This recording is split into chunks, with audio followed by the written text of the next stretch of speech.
I urge you to take a look at it. Our speaker is Dr. Kingsley Moghalu, who is the former Deputy Governor of Financial Stability at the Central Bank of Nigeria.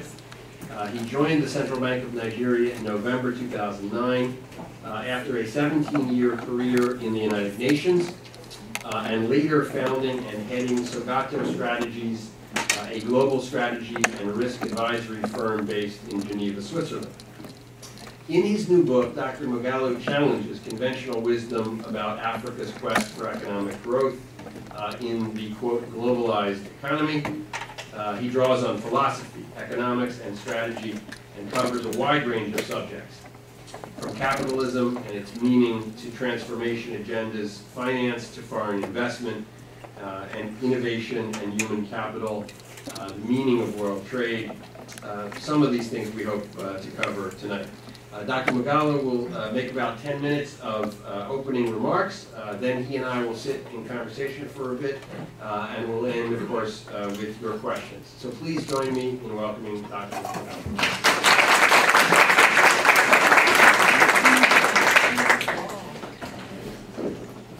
Thank you. Thank you very much, Craig. I hope this works. Yeah. Good evening. My name is Kingsley, as Craig introduced me. It's a great pleasure for me to be here this evening to speak to you about emerging Africa. First of all, I've written a 400-page book. I've been asked to speak about it in 10 minutes. so you know, like a referee, I must take out my watch. That's the only way to keep myself under discipline. Yeah. So forgive me if I look down. But it's great to have this opportunity in the city of Philadelphia, and I thank Craig very much and Denise and the World Affairs Council for being interested in our topic and the topic of the book to organize this event. Yeah. I also happen to be visiting Philadelphia as a participant in an executive program on the waters of the University of Pennsylvania. So that's killing several birds with one stone, as they say. But, well, in August, President Barack Obama hosted 50 African leaders in an unprecedented summit in Washington, D.C. To discuss United States-Africa economic ties.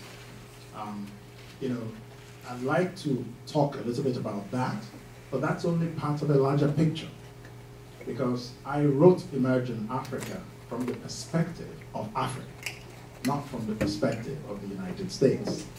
A lot of people have written about Africa in the last 5 to 10 years.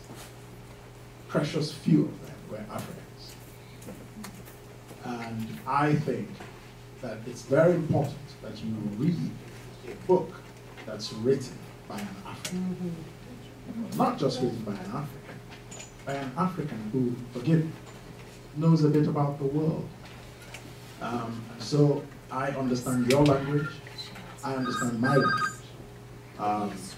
I served in the United Nations for 17 years in 5 duty stations in 4 continents, in New York, in Cambodia, in Croatia, in Tanzania, and in Switzerland.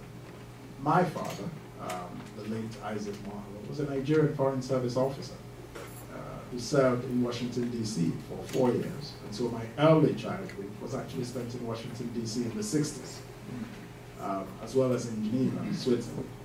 And so I've had a pretty global or international background, and so my interest in international affairs has actually been part of a family tradition. After leaving the UN, I set up a global strategy consulting firm in Switzerland to help businesses or organizations or entities that were interested in doing business or engaging otherwise in emerging market economies in Africa and in Asia.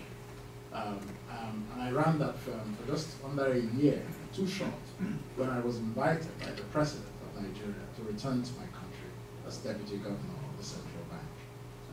The Federal Reserve, as you would call it here. So it was a 5-year term of office, which ended last month. And so I'm not sure whether I'm retired or just unemployed. Choose whichever one you like. But I'm fine. I'm not on the dole or unwell. But it's nice to be here. And in the world, in the last few years, we've heard increasingly a lot about Africa. There are a number of reasons for that. The conflicts of which Africa was known a lot more in the years past have tended to go down. So it's a continent broadly at peace. There are pockets of violence here and there, but it's no longer what it used to be, with wars and famine identifying or branding the continent. So increasingly, a lot of people around the world look at Africa as some sort of new normal. It's part of the world, it's part of where people can do business and make money, and it's not as exotic as it used to be. It's still exotic to a lot of people, but I think for the members of the World Affairs Council of Philadelphia, it shouldn't be exotic, because your business is to know the world and to explore and discover and discuss the world. So I feel very comfortable. And so I will not bother to tell you that Africa is not one country. This is just not that kind of audience. The wars have gone down. There has been better macroeconomic management in many African countries over the past 15, 20 years.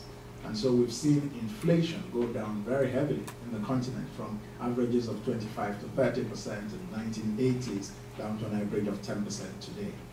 That's still high by your standards, but it's quite manageable.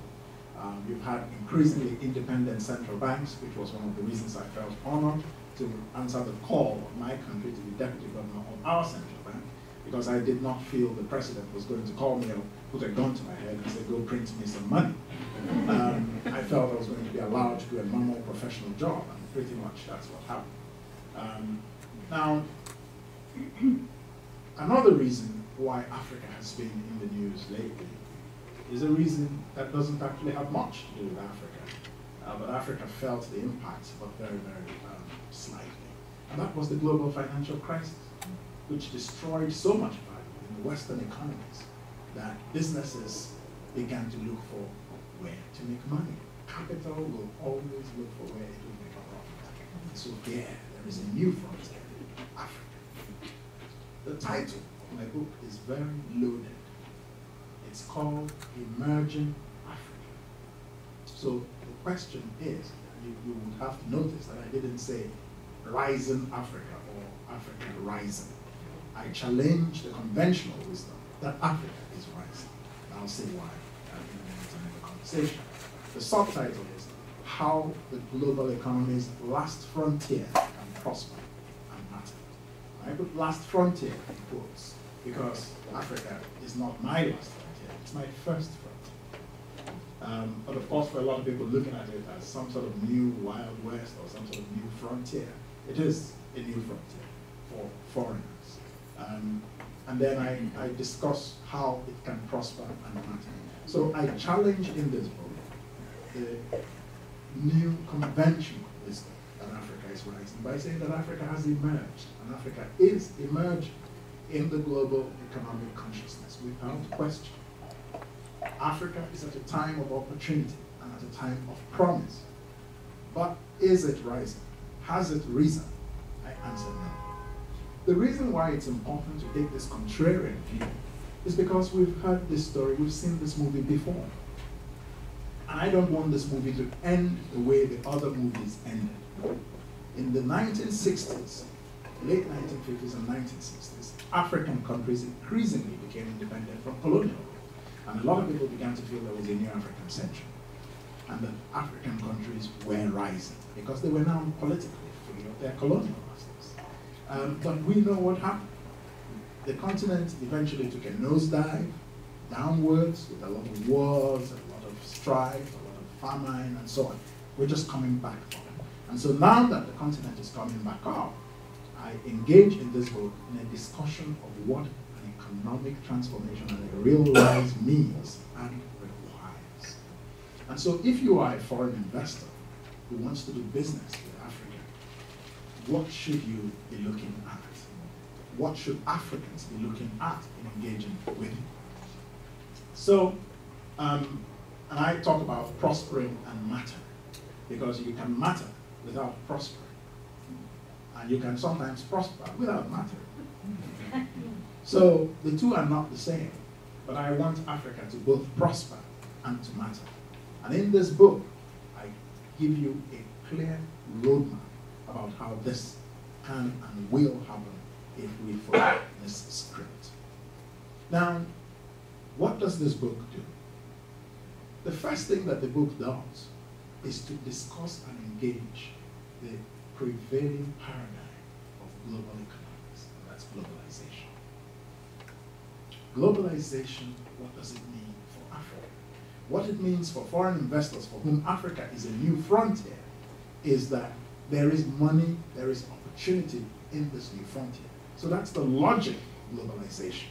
It keeps pushing outward and on to new markets, to new opportunities. That's what globalization means. Now, this is what it means for the globalizer. What does it mean for the globalizee? Is Africa going to be simply a market for the products of globalization? Is Africa engaging globalization on its own terms? Or is it a passenger or a spectator, or just a market? Destination market for goods, a destination market for ideas. So an engagement with the whole concept of globalization is very important for Africa to rise. Because you've got to understand that it's the prevailing current and the prevailing paradigm, and it will be for a long time to come. So globalization rides on two forces. It rides on the forces of technology, and it rides on the forces of culture. In the area of technology, Africa is nowhere at this point. In the area of culture, Africa is somewhere. Increasingly, we see African fashions as part of the global catwalk. And so a lot of influence of African fashion seeping into global arts, global music, global fashions, and that's good. That's one dimension of globalization, but that's the soft side of globalization. The hardware of globalization is technology, and that's what determines where you stand on the totem pole of wealth and prosperity in the world today. And so I say that because Africa is not a player in technology, it is a recipient, a market for globalization. And that force of globalization in this context has not served it well, because it is where people come and make money. And so it represents, in a very modern face, something that has happened for 500 years. That the continent is a place of extraction. It is a place that has contributed to the creation of wealth and prosperity for other parts of the world, but has not, in and of itself, become a co-creator of global prosperity by prospering in its own self. So it has mattered for the wrong reasons. But when Africa rises, like Asia is rising today, and becomes in and of itself a prosperous part of the world, it expands the frontier of global prosperity on its own terms and has impulse with everywhere else in the world. So this is how I discuss the concept of globalization. Globalization is not a bad thing, but we must turn it in Africa into an opportunity for us. And that means we must engage with the forces that drive globalization and find our position in that. Asia has done so. How? Because globalization is driven by technology, Asian countries gradually and progressively have carved out a place for themselves in the value chain of manufacturing. So the process of globalization, Asians have positioned themselves because they have advantages like low wages, and so companies here find it advantageous to produce in Asia. And that's why, as I was watching a movie the other day, somebody was talking about some three jokers who were talking about how terrible bosses are. I've forgotten the name of the movie, but it's a funny movie. And the guy said to them, "You want to manufacture in America? Sorry, there's no such thing. Everything is made in China." And so this business idea of yours, it's a bit, crummy. But Asia has positioned itself as part of the value chain of global production. And because of that, it has an advantage that it is enjoying. Now, for Africa to be a player in globalization, it must find a place in that global chain of production, the global supply chain. Now that wages in China have become much higher than they used to be, and a lot of countries are thinking about moving out of China, might they move to Africa? Have Africans thought about this? Have they positioned themselves to take up light manufacturing that is moving away from China? Because we still have low wage advantages in our countries, but do we have the technical skills to host an Embraer plant, to host all sorts of manufacturings? That's the question. So that's globalization. The second thing that Africa needs to do in order to rise is that African countries must develop a worldview. What do I mean by a worldview? In this book, I assert that wealth and prosperity of nations is built on philosophical foundations. That the power of the mind, not just technical economics, but of philosophies, is what creates prosperity. Let me explain. The West dominates the world today. The East is challenging it. The dominance of the West, the United States, is based on a certain worldview. The challengers are challenging the dominant power based on their own worldview. The worldview is a vision and interpretation of the world and an understanding of your place in it and how you establish that place in the world. You've got to understand where you're coming from, where you're going, how to get there. What's your strategy to get there? What's your theory of action? What's your theory of knowledge? What's your knowledge system? What do people believe? What is the value system that will guide your society to make progress? That's what a worldview is. This level of self-inquiry, this level of reflection, this level of thinking it through still needs to happen in African societies. And unless and until it happens, unless and until African countries develop this worldview, they will be blown about by every wind of doctrine. Today it's the Washington consensus, tomorrow it's the Beijing consensus. Where is the African consensus about Africa's future? And how is it being practicalized in business, in commerce, in governance, and so on? So this question of a worldview is very important. The Western worldview is built on two things: rational scientific inquiry, which led to innovation, which led to the prosperity of the modern world. Before 300 to 400 years ago, most of the world was poor, dirt poor. The only people who were rich were the kings and queens, pretty much, and some noblemen, some barons, and counts, some countesses, but pretty much most people were just normal. But what created the prosperity of the modern world is innovation. Michael Faraday discovered electricity, that James Watt discovered the steam engine, that Thomas Edison invented all sorts of things. And the commercialization of those inventions made life more comfortable. And that's what created what we see all around us today in the West. The second aspect of the worldview of the West is individual liberty, individual freedoms, human rights.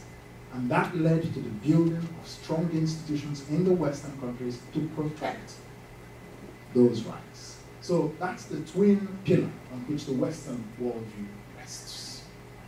What is the worldview of the East? What's the worldview of China? Completely different. The Chinese believe that time and space are endless. They think in 500-year, 1,000. They don't think about today, tomorrow. You know, they're very long term in the way they think. They have a certain state of mind that understands the endless flow of time. They believe that stability is an end in itself. And because of that, the society and the community are far more important than the individual. That's the core basis of the Chinese worldview, and the worldview of many Asian states. This comes from the Confucian religion.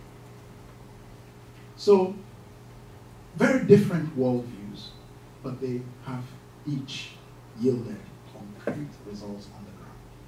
Power, rising wealth, rising prosperity. The point I'm trying to make is that worldviews are subjective, but when they are properly articulated, they can become such a driving force that can create objective realities on the ground. They create world orders. And so, I mean, what was the worldview of slavery built on, or colonialism? They were built on very, very detestable, but subjectively. But the important thing is that those who practice them believe those things. And it yielded some concrete results on the ground, at least for a time. They built some economies in this country and in many places in the world.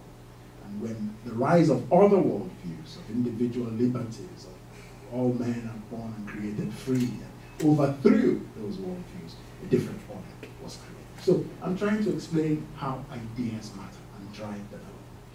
Using these two examples, that's where Africa should be going. Africa should be formulating its own worldview. So these are the two core issues I discussed in the book, and I discuss what I call the philosophical foundations of prosperity.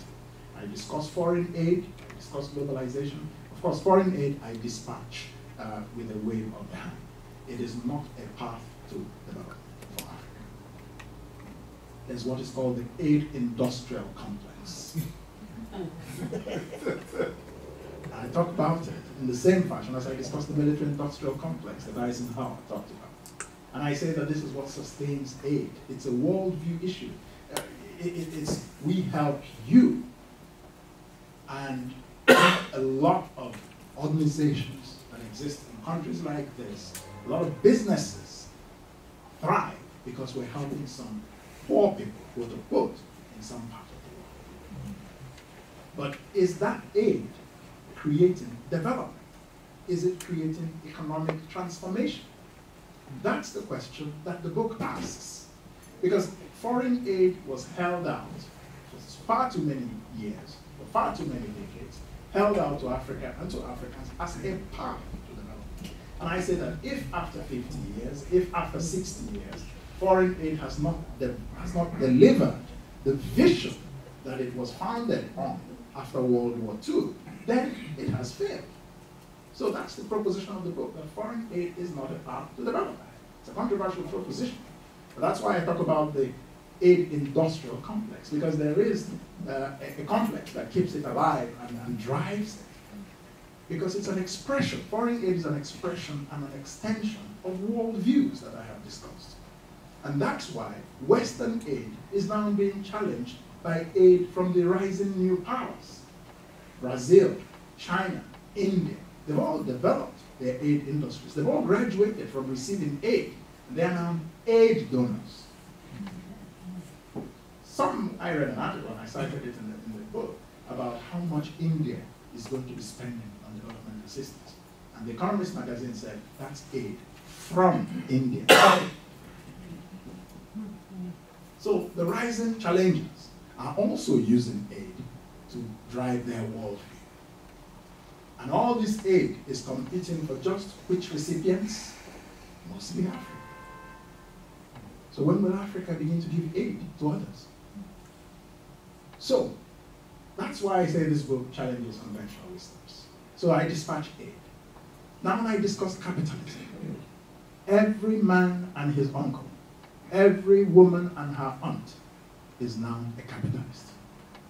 Everybody believes in free markets and free trade. Wonderful. But free trade and free markets have created prosperity in the West? in some parts of Asia, but pretty much everywhere else in the world that is practicing free trade and capitalism has still remained poor. Why? For you to engage in capitalism as a way to develop our societies, you've got to understand the capitalist philosophy. You've got to understand its advantages. Don't get me wrong, I'm a capitalist. Any day, and I'm quite clear about that. I'm not a socialist, I'm a capitalist. But capitalism has its advantages. It's the best known system known to man, empirically speaking, to create wealth and poverty, wealth in today's world. It's what has lifted many people from poverty, hundreds of millions of people from poverty in China, in Brazil, and so on. China started becoming prosperous when they started experimenting with capitalism, not before. It was an important country, but it was a poor country. But with capitalism, albeit state-controlled or state-directed capitalism, China began to create stupendous wealth that has made it a power today that challenges the United States economically around the world. So, capitalism and understanding capitalism is very important for African countries. There are several kinds of capitalism. We have to be very clear in our mind whether we want to be welfare capitalist societies like the Europeans, whether we want to be chronic capitalist societies like the Russians. Do we want to be state capitalists, quote unquote? It's a bit of an oxymoron, but the Chinese have shown that it can happen.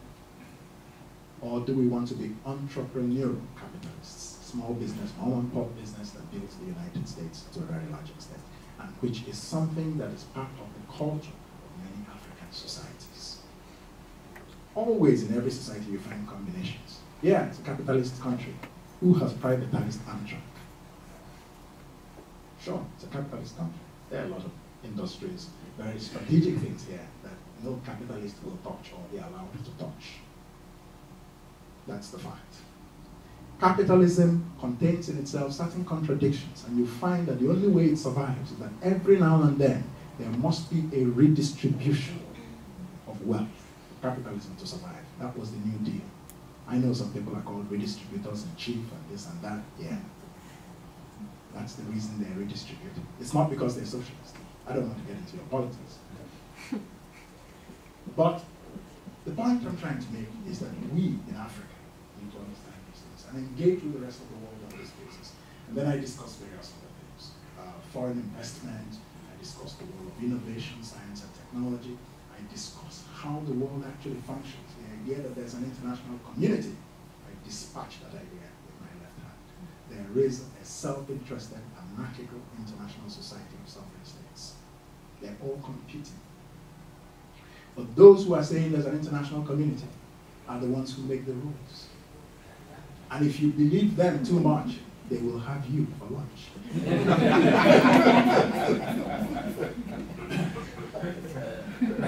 So, this is the point.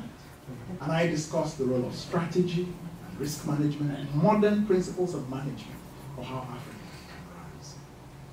And I end up with a historical sweep from the beginning to now about Africa's place in the world. Africa wasn't always poor. Africa wasn't always like that. A lot of science and innovation, the historical foundations of Western civilization, a lot of it can be found in Africa. I always give an example that is very simple. The pyramids of Egypt, 4,000 years old, higher than the Petronas Towers, higher than the Burj Khalifa, the Sears Towers, the Empire State Building. Who built them? Africans. Black Africans. Ancient Egypt was a black civilization until it was overrun by various other civilizations using what? Technology.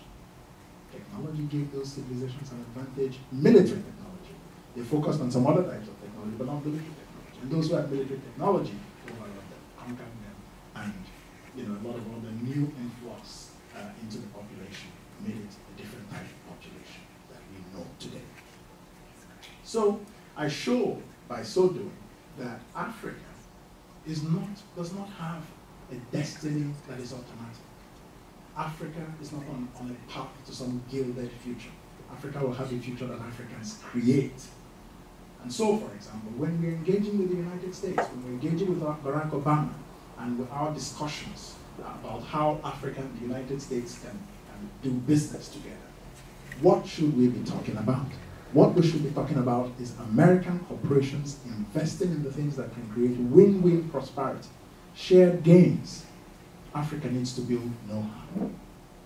Africa needs to build skills. Africa needs infrastructure, electric power infrastructure. Obama has an initiative, Power Africa initiative. That's very good. So Africa should be negotiating foreign investment in the continent from the standpoint of its own interest, to the extent that the foreign investor will make some money as well, because they're not good Samaritans. They're in business to make money. So once you understand that, and that's a legitimate thing, but we want you to make that money while we too are gaining some benefit. We don't want extraction anymore. We call it foreign investment, but half of all the investment is in extractive resources. People just want to come and extract and go and, we're busy exporting unfinished products. That's why African countries have remained broadly poor. Look at the oil crisis. America has developed energy independence to a very large extent through shale oil and gas. Nigeria is suffering the consequence. That's my country, I know it. Oil prices are tanking. America wants to punish Russia because they're in a standpoint of strength.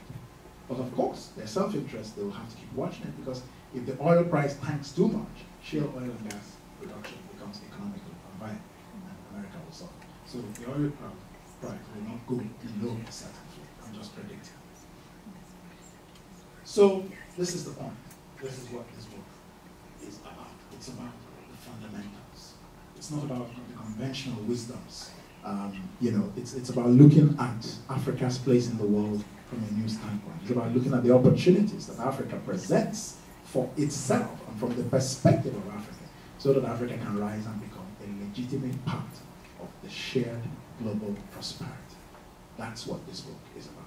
And so to conclude, I say in the book that the reason why it's important that I wrote this book is because I'm an African policymaker, a senior African policymaker. So I have experienced the whole thing from both sides. I've experienced it from the side of the globalization and the globalizers. Spending 17 years in the United Nations is a long time in an organization whose premise is globalization or global cooperation and so on.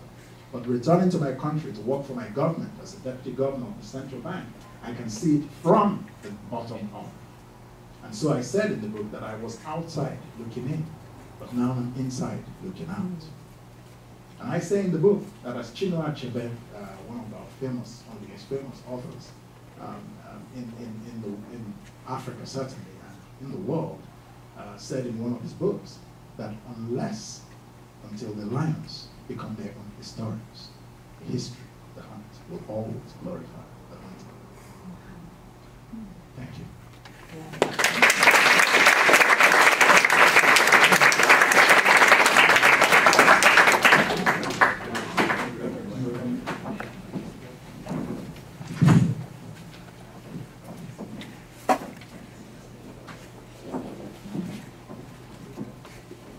Well, thank you so much. So many things to follow up. Let me start with the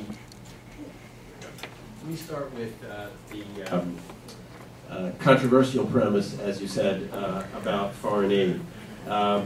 You do dispatch the aid industrial complex in your book. You are not very flattering to people like Bono and Bob Geldof. I believe you call it glamour aid.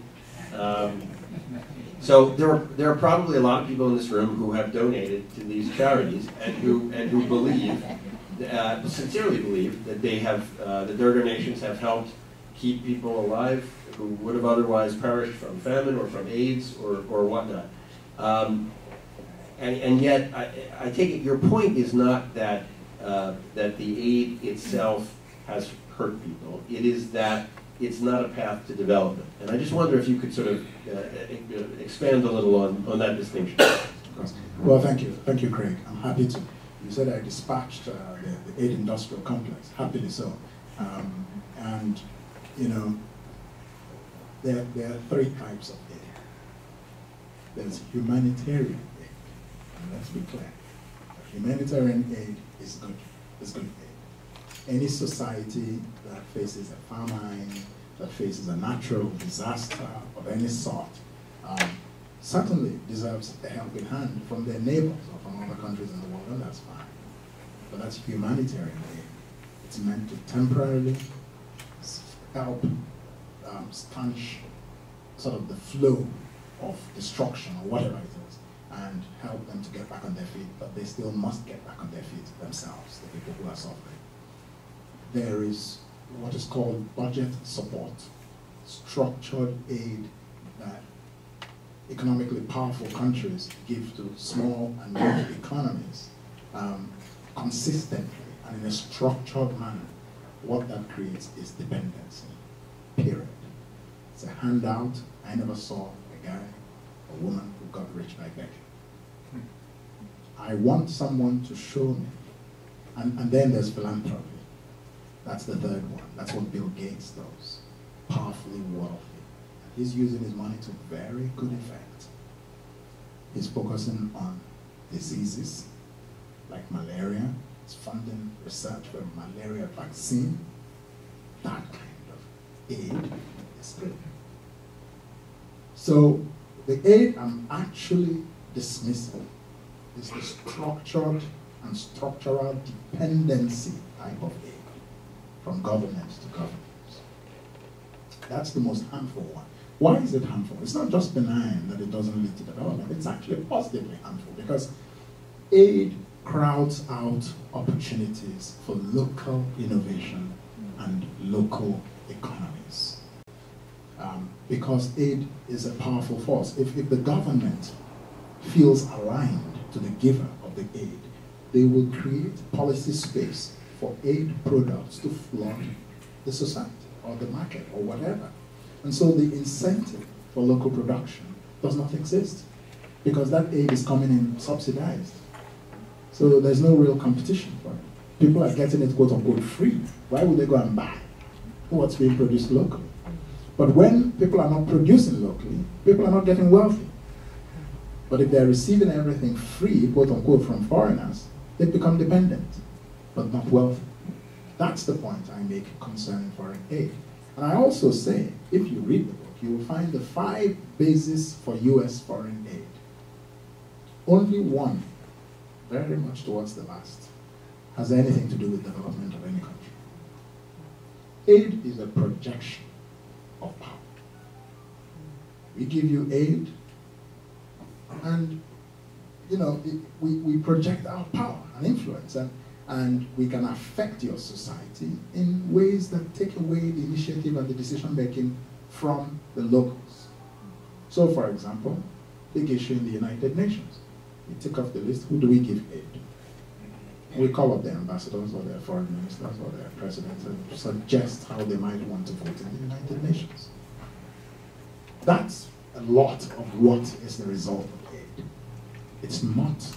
If aid were to be focused on the things that create prosperity, let me give you some examples. First of all, the accountability of aid is also not to the recipients. The accountability of aid is to the donors. So in this whole conversation, those who receive aid are totally disempowered.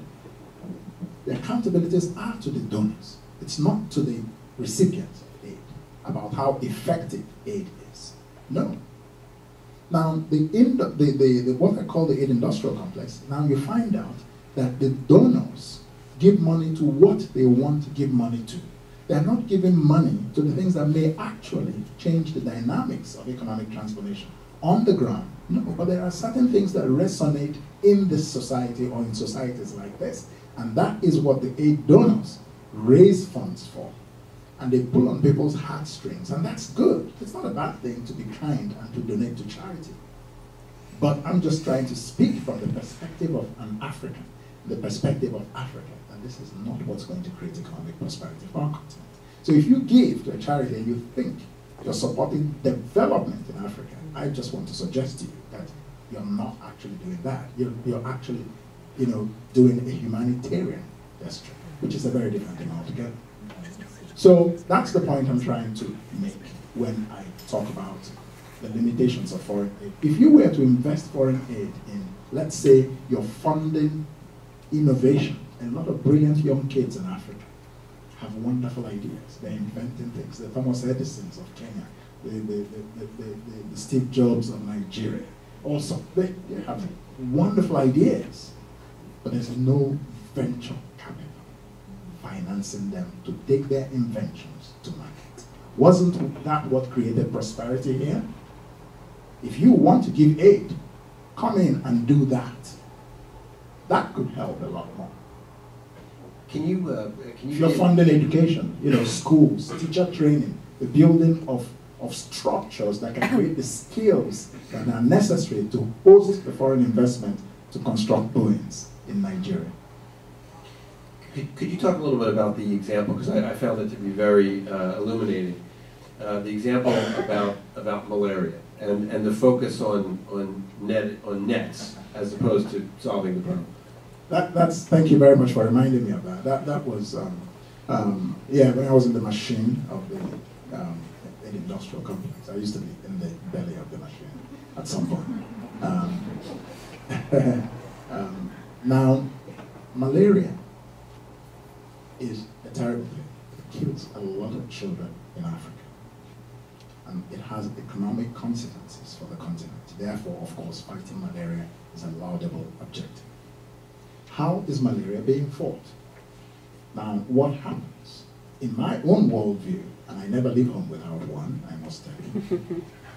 I have it in my card, in my pocket, like an American Express card. And that's why I wrote the book.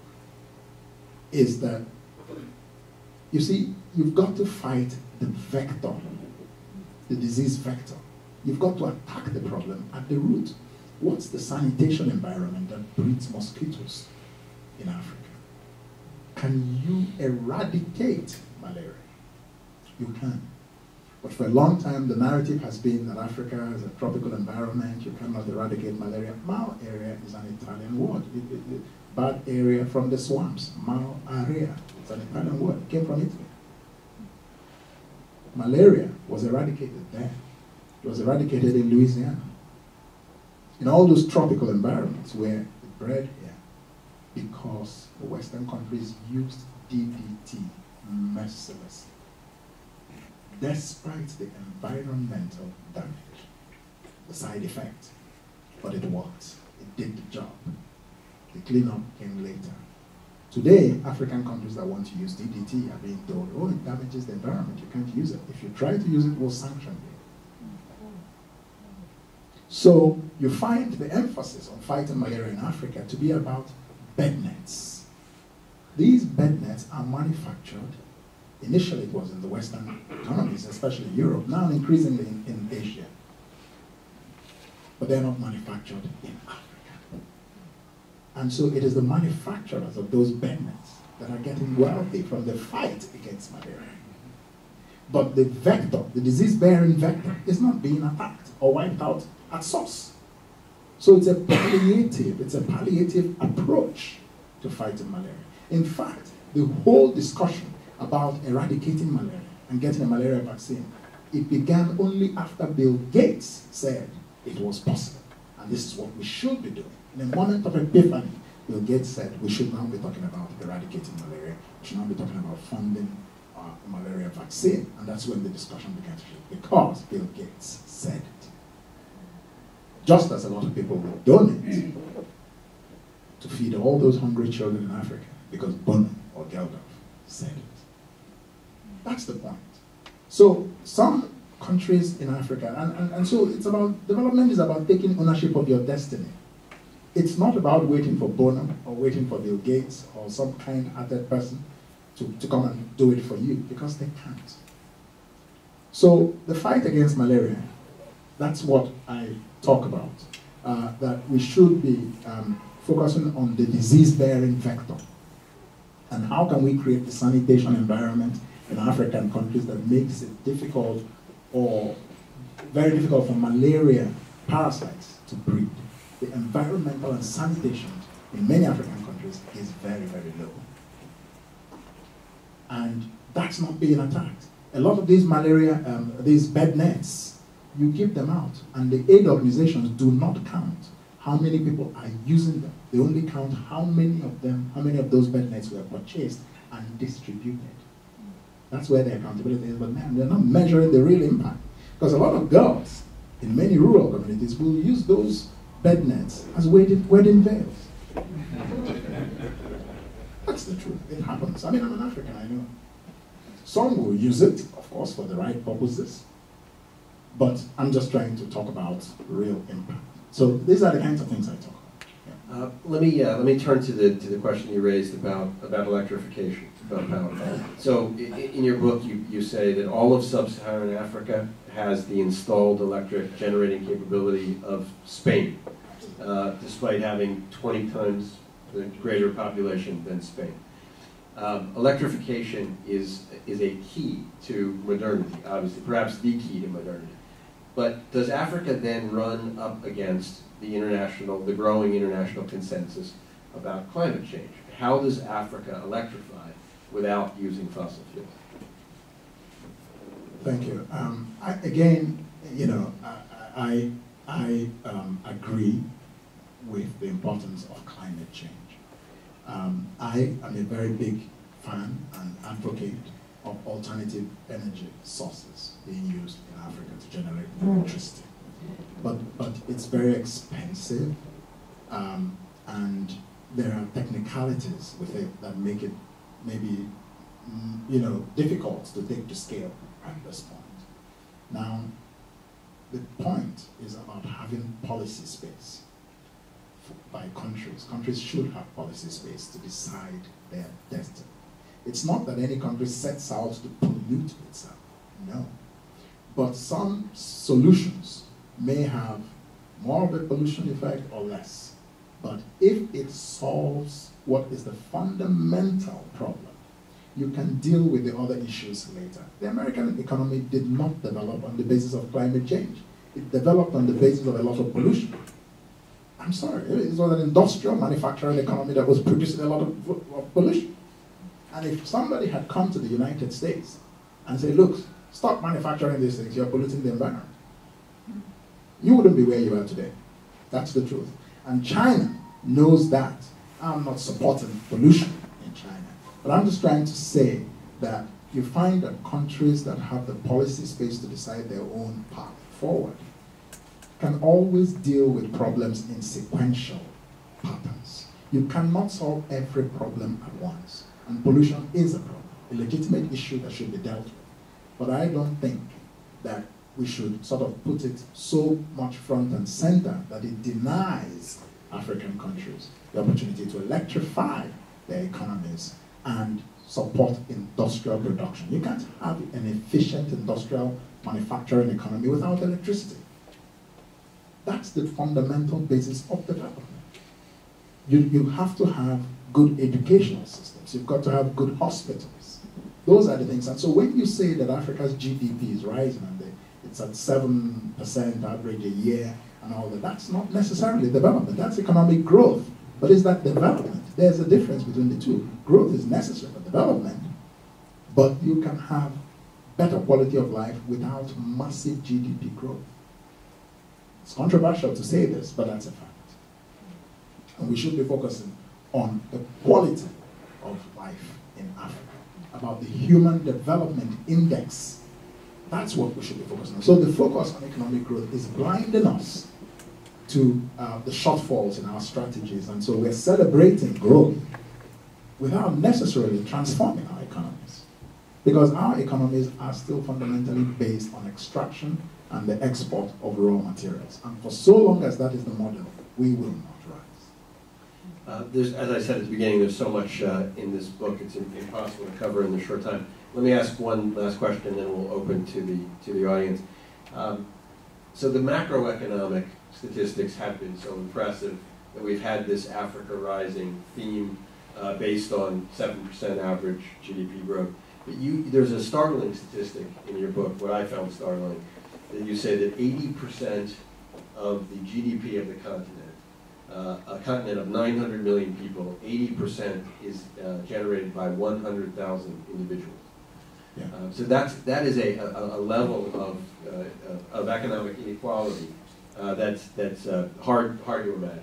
So how do you see the path towards transformation if it involves the kind of redistribution that seems to imply? It seems to imply that extraordinary wealth and a relative handful of people has to be, in some sense, confiscated. No. Well, Craig, you're putting that word into my mouth. No, that's not what I'm saying. What I'm saying is this.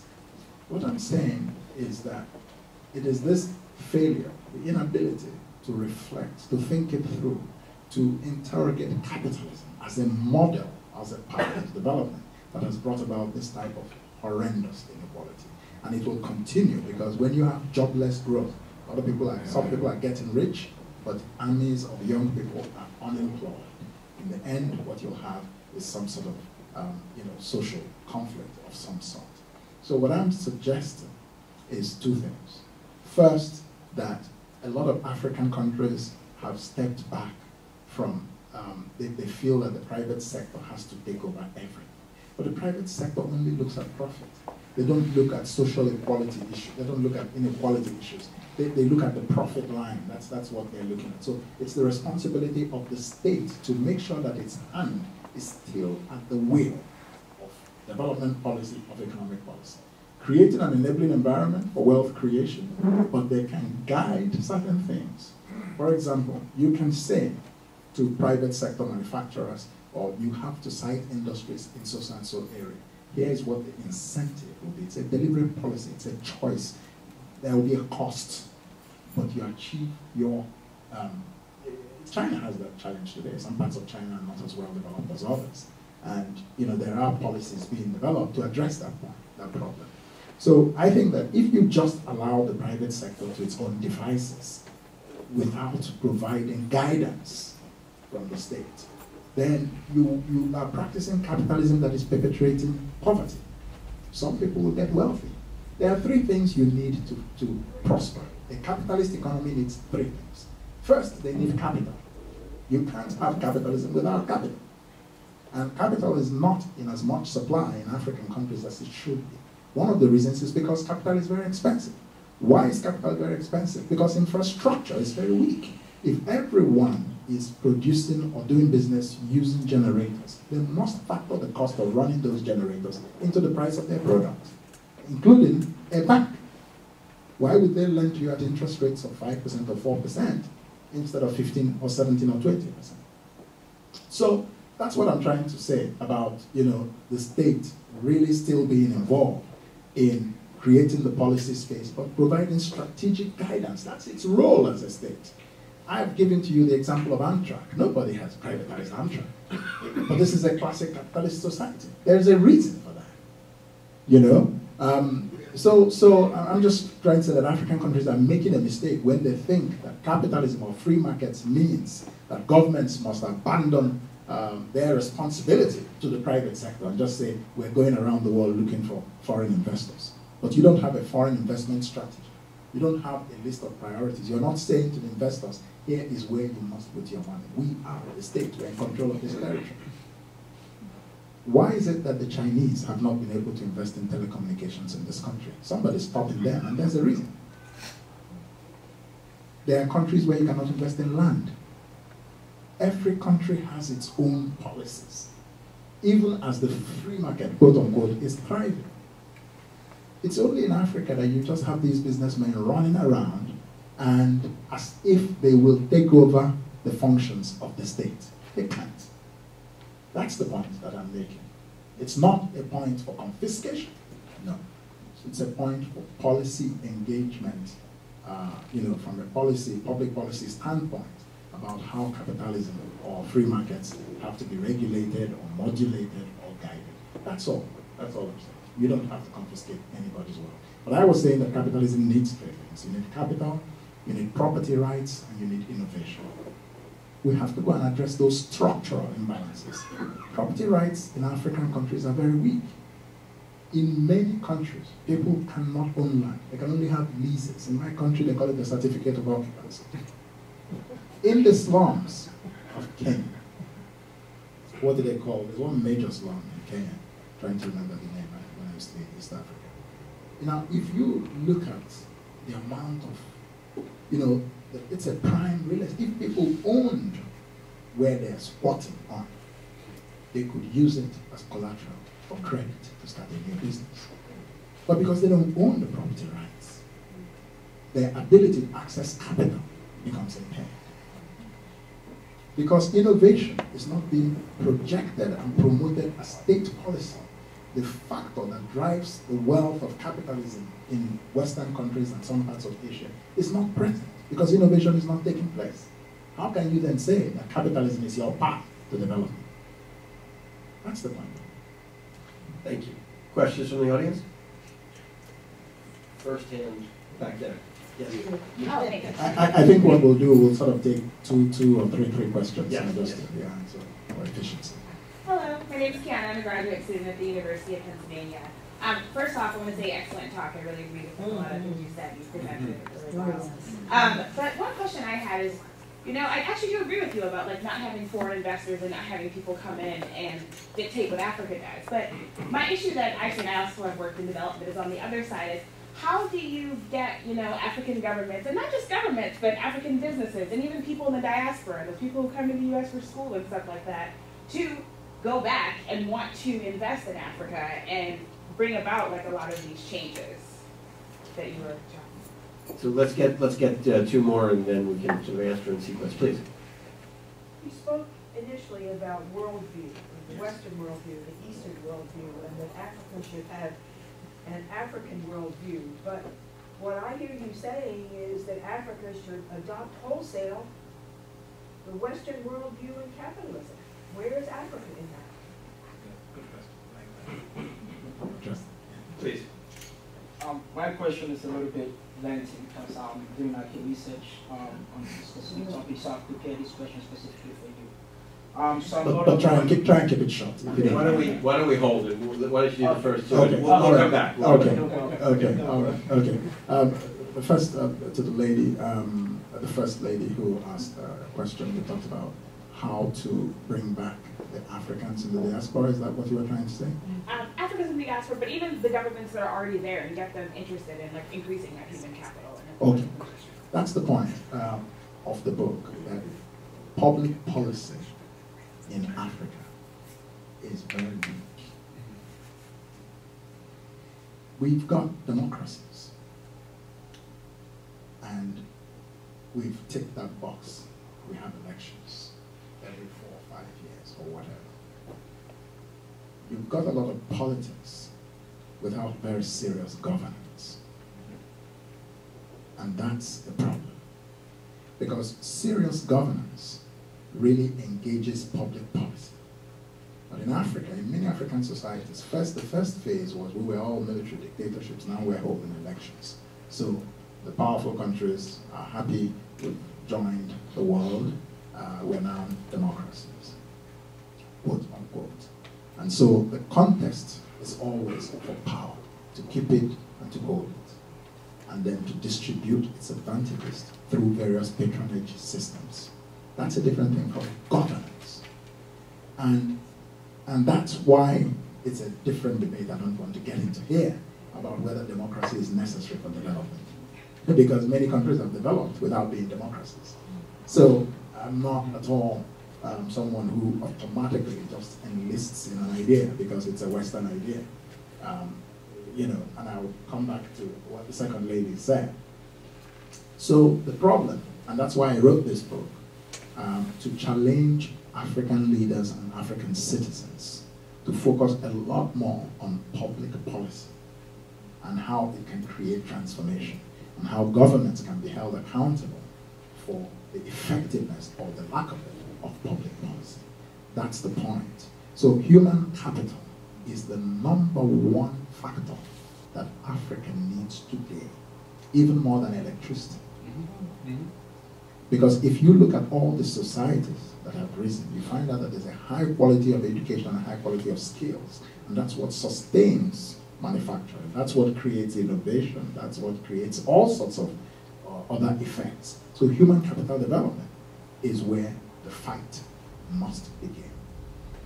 I often ask the question, we are looking for a lot of people to build those roads. These roads will help trade, and that's all wonderful. Who's going to be doing this trade? Are we just all going to be a country or a continent of traders across various nice roads, or we don't have educated citizens? We don't have citizens who have skills. Remember that 55% of world trade is based on manufacturing. So who's going to do that manufacturing if you don't have the skills? So at the end of the day, everything comes back to human capital. That's the point. So the book is an advocacy for precisely your point. And you know, now that I'm not, now that I'm retired from the central bank, I can more openly, you know, be part of that advocacy for policy change without appearing to be as if I'm criticizing a group I'm part of, if you see what I'm saying. So there are a lot of people who are more independent who should be leading this vanguard to convince our leaders that this is the priority. We need to learn how to prioritize for transformation. We have a lot of good ideas in Africa, but priorities and then strategy. This book has a chapter on strategy, and that's what you'll find in no other book about so-called Africa Rising. And that's how to do it, how to make a plan, and how to make that plan work, how to execute the plan. A lot of African countries have brilliant ideas. The problem is always in the execution. So that's my point. Now, to the lady who said, I'm buying into Western worldviews. No, not at all. African capitalism is a concept that some people are championing. And that is capitalism that focuses not just on the private profit motive, but on creating social value. That's an African concept. It's in many African societies as part of their culture. You can have this as well. It's capitalism, but it has an African slant. That's what the Asians do. That's what the Japanese do. The Japanese and the Chinese, they all wear Western business suits. But you will always find that Chinese flavor. You will always find that Japanese flavor in their business models or in their business and so on. So we should be proud of the positive aspects of our cultures in our various African countries that we can inject into public policy and use those cultures as a platform to mobilize African citizens, because it's something perhaps they can relate to much more easily than CNN. And it will still be capitalism, but with African characteristics. So that's more what I'm saying. I've said in the book that Africa should look into itself to create a worldview that is uniquely African, that addresses where Africa is coming from in time, where it is today, where it's going and how it's going to get there.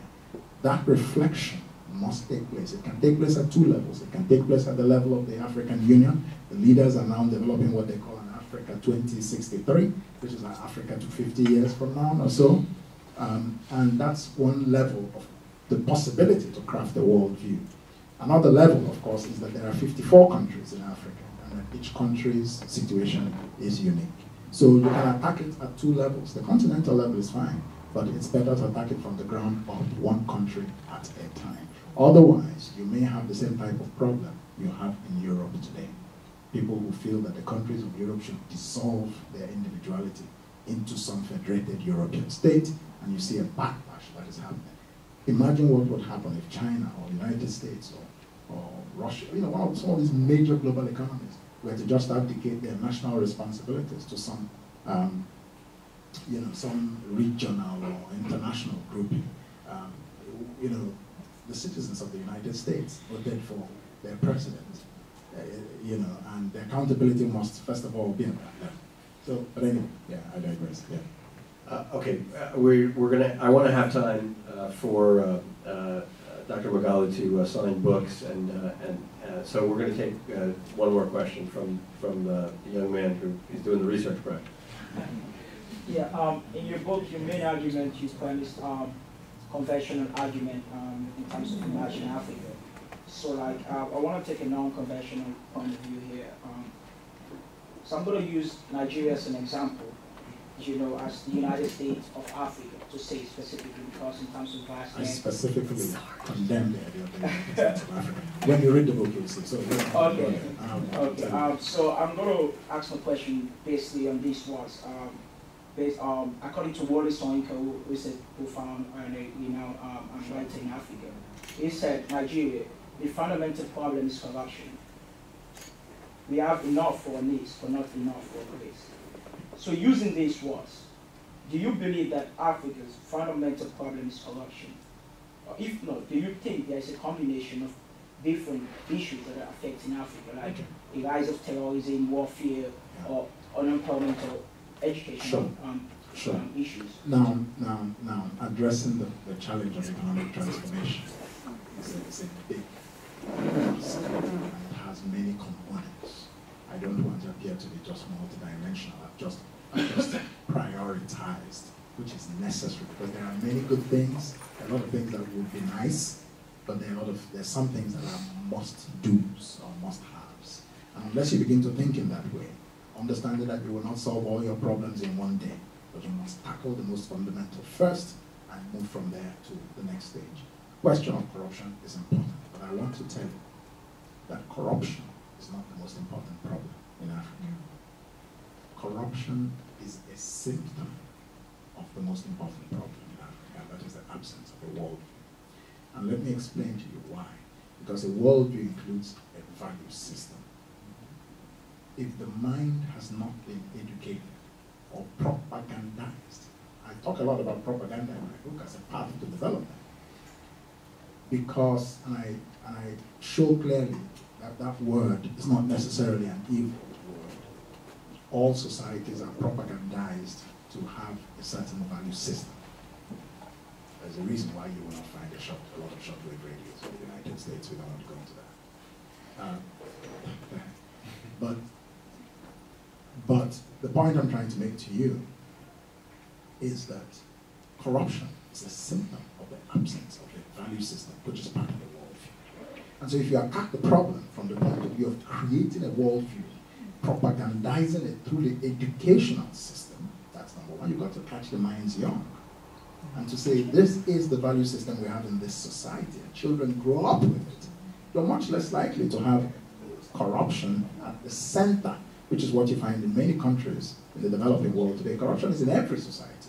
There's no very few societies, there's no society that you won't find corruption. The question is it at the edges or is it at the core? If it's at the core, you've got a real problem. But the point I'm trying to make is that you have to have that value system that marginalizes corruption. So you must go one level below. And part of that is building institutions. When you have institutions, then you have accountability. People who are corrupt can be punished. If you don't have institutions, then you will not have accountability for corruption. So corruption is a problem. But like I said, it's a symptom of a deeper and underlying problem. That's the point I'm trying to make. Yeah. So, maybe just a couple of questions. Yeah. I'd like to get your personal perspective on Nigeria, specifically the comment you made at the beginning of the talk of your time, your tenure as the Deputy Governor of the Central Bank of Nigeria. And I think you indicated, kind of offhand comment, that the government more or less gave you a free hand to do your job properly. And just to expand on a little bit, how would you characterize, at least in the realm of macroeconomic policy, Nigerian governance? Is it fairly good? Concerning Nigeria's education system, can you tell us something about it, how would you improve upon it if you could? And let's suppose a Ph.D. Electrical engineer from Nigeria were to come back, what economic opportunities would he have? Thank you. Now, the experience, I said that a lot of Africa's economies macroeconomies have stabilized over the past 15 years. And the reason that is so is because they've had more independent central banks. That's one of the major reasons. There was a time in Africa in the 70s or whatever where central banks were not as independent as they should be. And that's one of the reasons we had a lot of inflation. Today, that's not the case.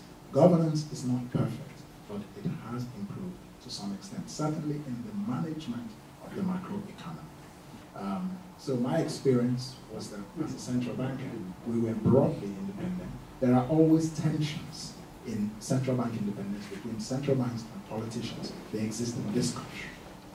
They exist in many other countries.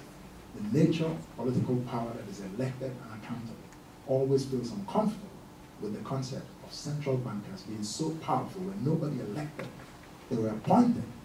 So that tension always exists, but because central bankers are presumed to have the economic and technocratic competence, they are left to some degree a free hand to take decisions that may sometimes be unpalatable to all of us. So that's certainly the experience I had. The tensions were there, but broadly the central bank did its work and still doing its work. I mean, that's my experience. We talked about what economic opportunities exist for qualified people. The enabling environment exists more and more now, but there are still some fundamental challenges. Is there a policy or strategy, for example, towards attracting the diaspora back home? India has done it, China has done it, Israel, a lot of countries have very specific strategies regarding diaspora. I recommend in the book that this is one of the paths that Africa should walk to bring back their people with knowledge and experience in various parts of the world as a clear state policy. That means it must be properly framed. You have a number of African countries that will come to visit their nationals outside in various countries, and they say, oh, come home and develop our country. What does that mean? It's just a blanket invitation. What's the policy? What's the strategy? So we must engage at a different level to answer this question. Some people will, of course, come home. Intrepid, brave people. Some make it, some don't, and they come back to Philadelphia when things don't work. But some stay because they've made it. But if it's a policy and a strategy, then it's more likely to impact on the developmental trajectory a lot better. That's my answer. I want to thank all of you and thank our guests. We're adjourned.